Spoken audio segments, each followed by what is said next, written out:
It's Don Winslow. Give it up for Don Winslow, one of the greats. I mean that, really, one of the greats. I love this book so much, Don. Thank you so much for writing it. Thank you. Thanks very much. You know, I've read that you said this is a book that has been in your head for quite some time. Yeah. But you just sort of sat down to start writing it after the Cartel. What made you decide that now was the time? You know, there were books back in the 80s and 90s, 70s and 80s actually, great books about New York City and cops, Prince of the City, we talked about earlier, Serpico, The French Connection, and when I was a kid in this city, I always thought, man, I want to do that. But I never felt, two reasons really. One, that I didn't have the skill yet to write this book, you know, and secondly, this felt like the right time. This felt like the right time to write a book about policing, about race, about corruption, not only police corruption, but societal corruption. This just felt like, yeah, now's the time to sit and bang this out. Now, your main character, your anti-hero, you know, for lack of a better word, Denny Malone, who's the head of this special task force, elite task force, up in Harlem, is an interesting specimen as far as a cop goes, because he is aware and almost sides with most of the things that I think people who protest cops kind of side with, but he's too cynical to really sort of feel it and act on those things. Is that a fair description of it? Yeah, I think that's pretty fair. Yeah. What prompted you to write a character like that? Because normally we don't see cops like that, I think. Yeah, you know, listen, I don't look at any of my characters as heroes or anti-heroes or good or bad. That's not my job. My job's not to be objective. Literally, my job is to be subjective. My job is to bring the reader into a world that he or she maybe couldn't otherwise get into, or maybe to let them see it in a different way. So I wanted the reader to see a cop's world through a cop's eyes, without any of those value judgments, without any of those descriptions, just realistically.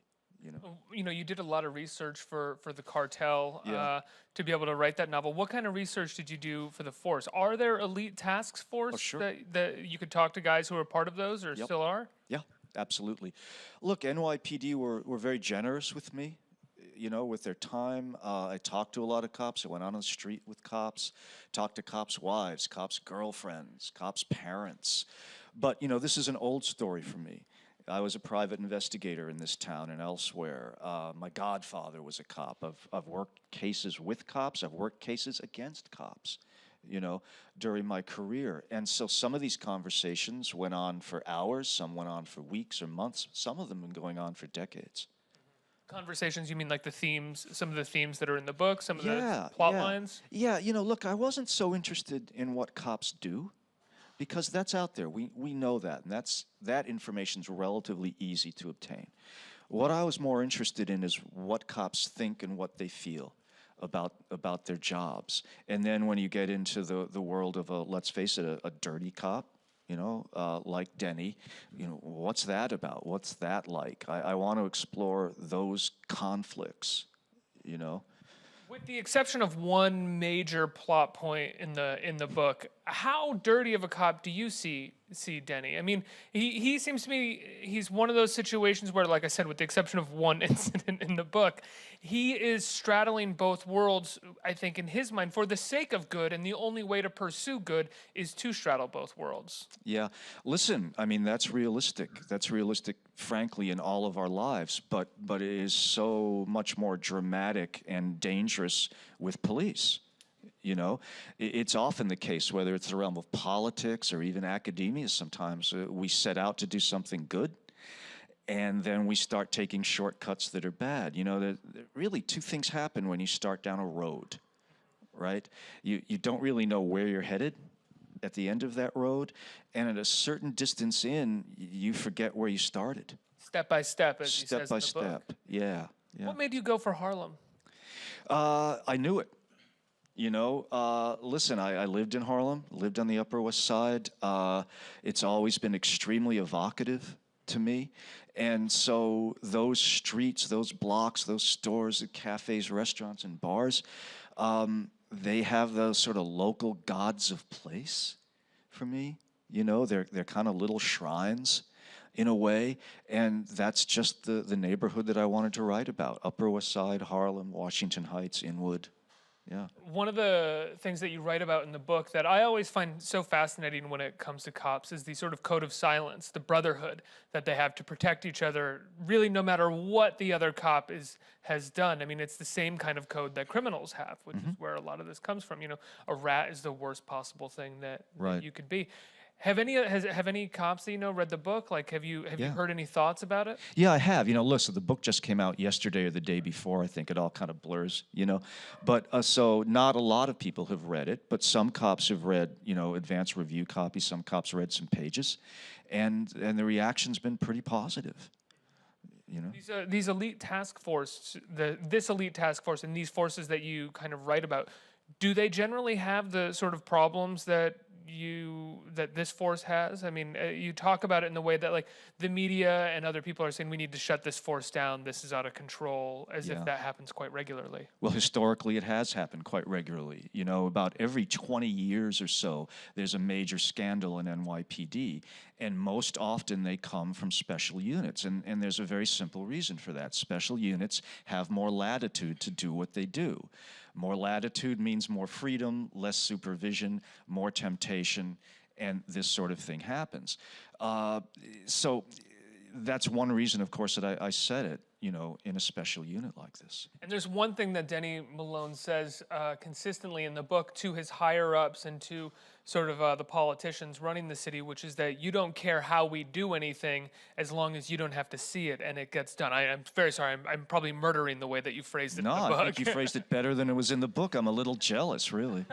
I was saying this in the green room, that to me is kind of a microcosm for how a lot of us live our lives in this country, which is that we don't care where it comes from or how we get it, as long as we get it. And that goes back to the cartel as well, and how you talk about drugs in the cartel. Yeah, look, I think we have a schizophrenic, and let's be really honest, didn't come here to lie to y'all, you know, a hypocritical view toward policing. So, you know, let's get guns and drugs off the street, so let's create special units. They're very good at getting guns and drugs off the street. They really are. Then when they cross a couple of lines, we go, whoa, oh, no, we didn't want you doing that, right? And so a lot of times I think we assign problems to the police, and those problems are really there. But they're not simply police problems. They're societal problems. They work throughout the city. They work throughout the nation. They work throughout our culture. Police don't come from Mars. You know, we recruit them right from the general population. But somehow we expect that when we pour that water from that big well into a smaller bottle and we put a blue wrapper around it and a shield, it's going to be different water. It's not. You know, the cops are the same as we are in many ways.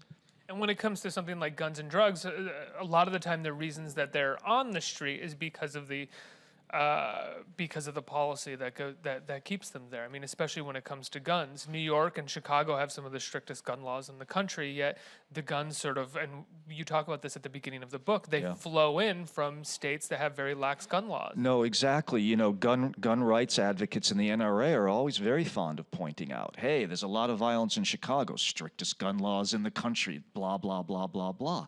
They're very, you know, they want to shut down the drug users and gangs in those cities, but then they don't care about where those guns come from. Where do those guns come from? States, I'm sorry, typically in the South with lax gun laws, and it's what's called the Iron Pipeline, Route 95. Those guns come up, you know, through D.C. into New York, and then they're distributed out to Chicago and elsewhere. So, you know, those guns have origins. And you wrote this piece for Time Magazine, an editorial a couple days ago about mass incarceration. You talk again about this, about the guns and about the drugs. And you have this great line in it that is about hope. And it says, you know, take hope away from a man, he's going to pick up a gun. I think you're quoting someone. Quoting a police chief. Yeah, look, you know, there is a connection between violent crime and poverty. There has always been. Read it in Shakespeare, you read it in Latin, you read it anywhere. There is a connection between those things. So when we underfund schools, when we have neighborhoods that are underserved, take healthcare away. When we take healthcare away, which is going to be a catastrophe on the law enforcement level, a catastrophe on the law enforcement level, and we can get into that if you'd like. we leave people with fewer choices. And sometimes those choices is, yeah, sell dope. When you start selling dope, you are eventually going to pick up a gun because we don't have recourse to courts. If you criminalize something, the only answer to a conflict is violence. You know, so sometimes we look at certain problems on the street and we see them in microcosm and we address them in microcosm. We're not looking at the macro problem. We're not looking at the big picture. I'm curious. You said we can get into it if you want. I want to. All right. How the potential healthcare bill, or just sort of taking healthcare away, stripping people, defunding Medicaid, for instance, how that's going to be a catastrophe on the streets. I think I have heard from 5 high-ranking police officials around the country in the last 2 or 3 weeks about this, who've called me proactively to say how afraid they are of this. Because here's what happens. We have turned our police forces and our jails and our prisons into de facto mental health care facilities. Most jurisdictions, and I'm sorry if I get boring with statistics, forgive me, but I'm making a point. Do you put like a addiction into sort of mental Yes. health category as Yes. well? Okay. But also schizophrenia. Yeah. Also, you know, non-drug related mental issues. Those people who used to be in mental hospitals, who used to be getting adequate mental health care, who are not going to get it, end up in jail. So roughly 85% of anyone on any given night who's checked into a major city jail has either a mental health, an addiction, or an alcohol problem. So we've made the police our de facto mental health care facilities. If you walk into a prison, as I too often do, what you are going to see is a hell of a lot of mental illness. You're going to see schizophrenia. That's not going to be improved in a prison cell. You are going to see drug addiction. I'm sorry, I get ranting. I apologize. I get really angry about this. If you want to know that our drug policies don't work, just ask and answer the following question. Where is one of the easiest places in America to get drugs? You know what the answer is? Jail. Okay? So when we now cut more funding for health, which means mental health as well, physical health and addiction treatment and all of that, it is going to further overburden our urban police forces, our small town police forces. It's going to be a catastrophe. And that's kind of where a lot of Denny Malone's cynicism comes into play as a police officer. He knows that he loves this city, he loves the people of the city, Absolutely. and he wants to protect them, but he feels like the only way that he could possibly do it is his way, getting kind of dirty, because the system itself is already dirty. Yeah, I think there's a level of cynicism and there's a level of sort of erosion that often happens with veteran cops.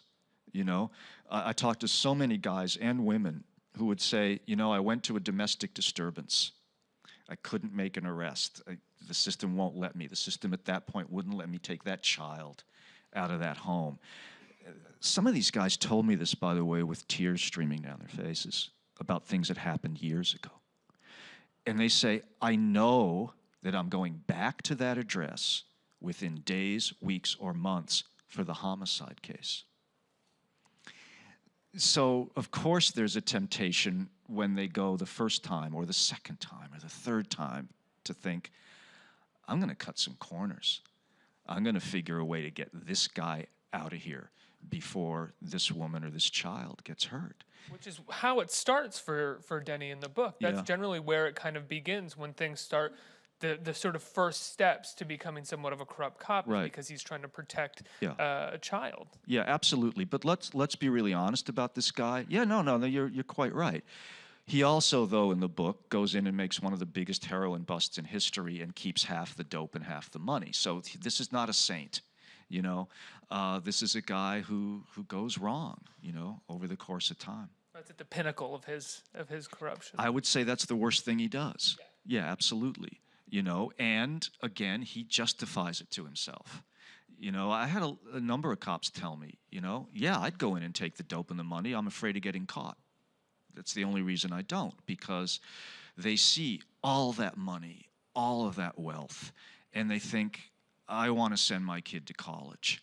You know, I might want, you know, a vacation house or something like that, because, you know, with these drug units in particular, you know, every day they're on the streets out there doing this, and they see this kind of money and this kind of wealth going to dirtbags.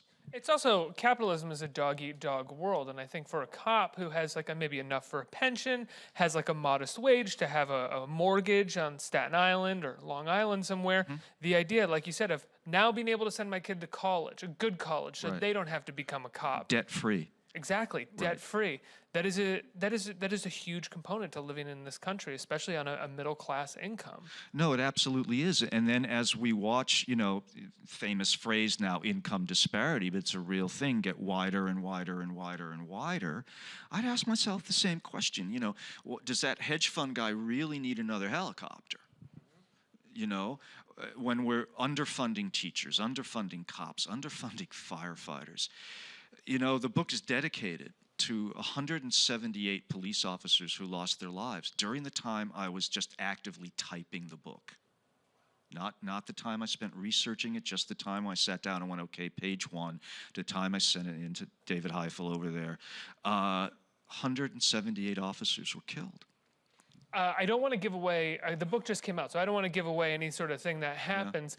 But as you approach the final pages of the book, there is a calamity across the city, and there's this idea that I felt reading it. I wasn't sure if you were trying to get it across, that the system at this point is so metastasized and corrupt that it's a kind of a burn it all down and start fresh feeling. Is that what you were trying to get across? Is that something that you felt? Yeah. To be honest, listen, Right on, brother. No, I'm not hoping for riots and a conflagration in New York City. Of course not. I mean, I love this city. This city's in my DNA. I will never get tired of walking around this town. But I do think at times, that we really need to take a much deeper look at our problems, a much deeper look at what we're doing as a society, a much deeper look at what we're doing about race, in particular. I mean, I talk about the shootings of young African-American men by police, mostly unarmed young African-American men. We need to take... Central plot point. It's a central plot point, and I talk to a lot of cops about it, by the way. Those are hard conversations to have. How do those normally go? I mean, I imagine they vary. They vary every tremendously. Cop feels the same way. They vary tremendously, but I talk to a lot of very thoughtful cops. Talked to a lot of black cops also, by the way. And basically, what they'll say at the end of the day is some guys shouldn't be cops, some women shouldn't be cops. The day that I finished reading this book, or maybe it was the day before I finished reading this book, and either the day after or the day of, the video of Philando Castile came out, which is like morning, one of the most heartbreaking things I've ever seen in my life, and it fills you with rage because you have an African-American man doing everything right. He says, I am a gun owner, I have a gun in the car. And the cop says, okay, don't reach for it. He says, I'm not reaching for it, I'm reaching for my registration. And then the cop shoots him several times. If he hadn't said, officer, I had a firearm in the car, he'd probably be alive today. Because they probably wouldn't have discovered it, they'd have done the license and registration, and he'd be alive. When we talk about racism in the police, though, I think it's important to make some distinctions, okay? Are police racist? Yes, exactly as racist as a society around them. Yes. All of the research shows us this. All of the science shows us this. And it's something, though, that we need to address at a very deep and elemental level, and that's on a societal level. We have to come clean in some ways about this. And let's remember that the age of mass incarceration didn't begin in 1993. It began in 1619. It's a much older story. Absolutely. I want to turn it over to the audience for questions in a second, but I'm curious just about your process. The Cartel, which is a fairly epic book, came out just in 2015, right? Right. Yeah. Yeah, that's and right. you have The Force, which is another epic novel just a couple years later. What is your writing process? Do you wake up, you write every morning? Do you work every day and pump it out? Yeah. Listen, this is the job I've always wanted my whole life since I was 6 years old. The world didn't agree with that for a long time, so I feel very grateful to have it, and I treat it like a job. I start work at 5:30 in the morning. I work till about 10:30. I run or walk 4 to 6 miles, and I come back and I work until 5:30 or 6 o'clock again. You're writing a solid 10 hours a day. typically 10 to 12 hours a day, or I'm researching. So my typical process, as long as you asked, is that I'll be writing one book and researching another. So while I was writing the Cartel, I was researching the Force. While I was writing the Force, I've been researching the next book, which is also about drugs. That's amazing that you can sort of have the two going at the same time. Well, schizophrenia helps. Change characters, move it. Yeah.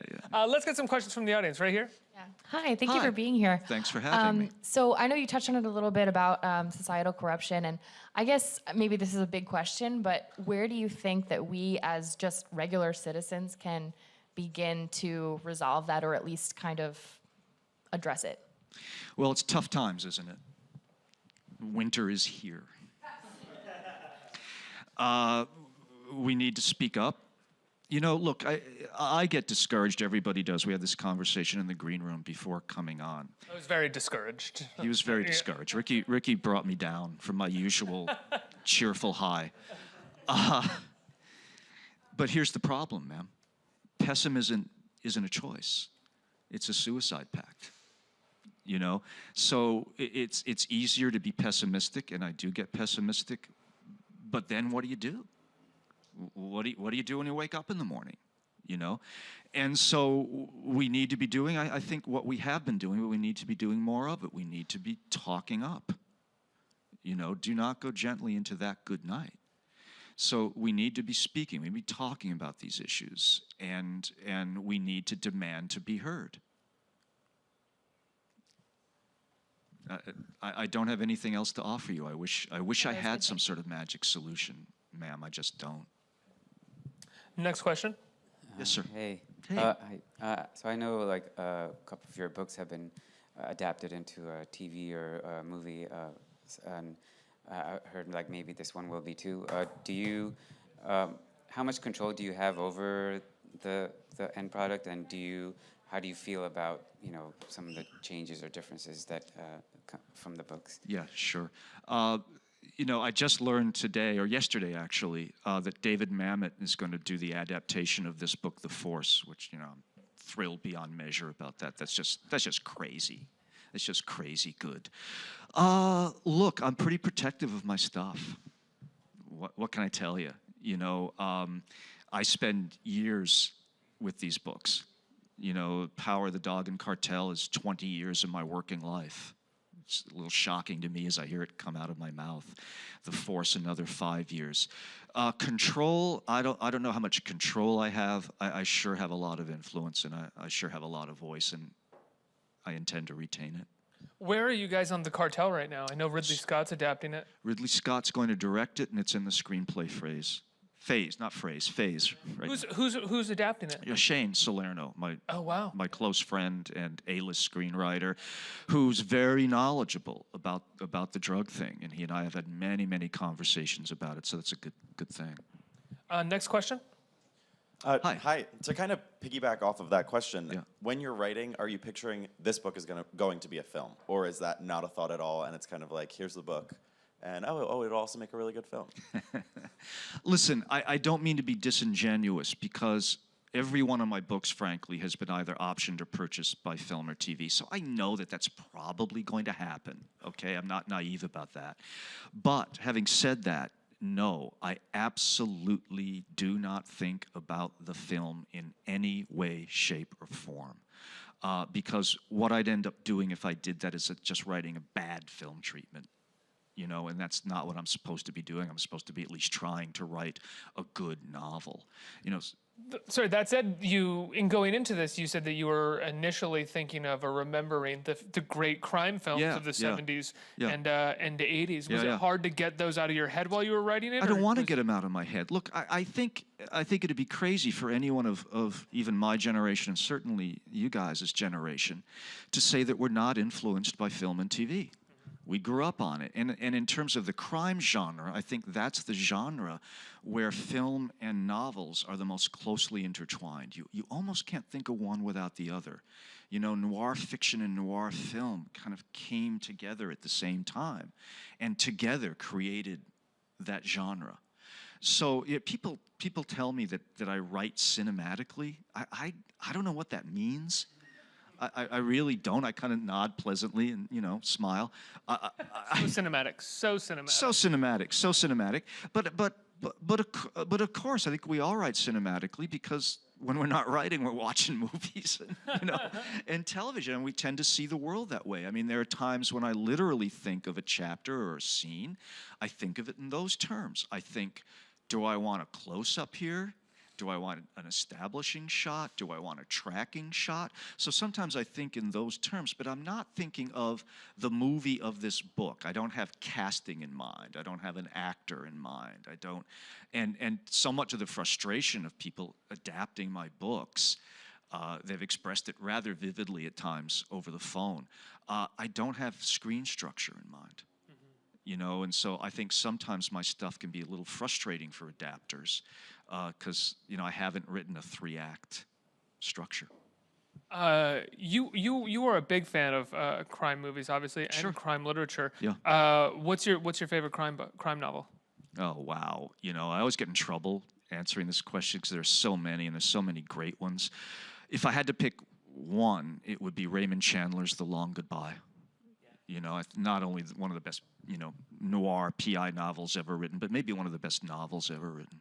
What about crime movie? Crime movie, tough one. Again, probably a 1970s film that probably y'all don't know, but you should, called The Friends of Eddie Coyle, with Robert Mitchum. Great book, too. Peter Ball. Oh, fantastic book. George Higgins, who was a crime reporter for the Providence Journal, says little wonder that it's got that gritty kind of that's what I like. I'm a kind of a gritty realism kind of guy. Having said that, The Godfather, which is not gritty realism, is also one of the great crime films. It has more to do with opera and Shakespeare than it has to do with the mafia. The mafia, as we really know it, is virtually unrecognizable in The Godfather, but it's still just one of the great, great movies. And I'd imagine you go The Wire for television.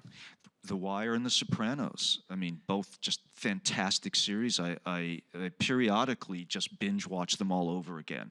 Sometimes I'll set them up just in the background instead of having music on. I usually have a lot of music on writing this puppy, but sometimes I'll, like in my office, I've got a screen over here, and I'll just let The Sopranos or The Wire just run in the background. Your wife comes home and she starts talking to you like, oh, you were watching The Sopranos today. You're talking like Tony. My wife says that when I get tired, that my New England accent comes back. Oh, really? Yeah. So most days I'd refer to Bobby, but she says when I get tired, it's Bobby. And, I park the car and that kind of From the Boston area? Rhode Island. Oh, Rhode Island. That's right. Even worse in the Boston area. I am what they call a bitter chowderhead from the tiny state of Rhode Island. Pawtucket. But we know organized crime in Rhode Island because Rhode Island's a wholly owned subsidiary of organized crime. So we're pretty familiar with it. I think we have time for one more question. Who's got right there? Hi. Hi, how are you? I'm good. How are you? Well, thank you. Earlier you said that one of the things we could do as a society to move forward is to stand up, speak out, and demand to be heard. Now, this is an ugly truth, but it is a truth. You and I share the same privilege in the fact that we're both white males living in this country. Absolutely. And unfortunately, our society will give the two of us a larger platform, not only to speak out, but to be heard. So does your advice change for any of those out there who don't share that same privilege, who otherwise are very marginalized? No, my advice doesn't change. It's a great question. You have to demand to be heard. My friend, in this world, you have to demand it. Do you know what I mean? And I think people are. I think that minority folks are speaking up and increasingly being heard. I think also part of this is a generational issue, frankly. Do you know what I mean? I think that your generation is a lot smarter about this than my generation has been. So some of this is just frankly going to be a process of time. But I agree with your take, absolutely, man. Don, it's been a pleasure talking to you. I love the book so much. I love your work. Much. Thank you so much for coming in. Don Winslow, The Force is on shelves now. Thank you, Ricky. Thank you, Don. It's been fun.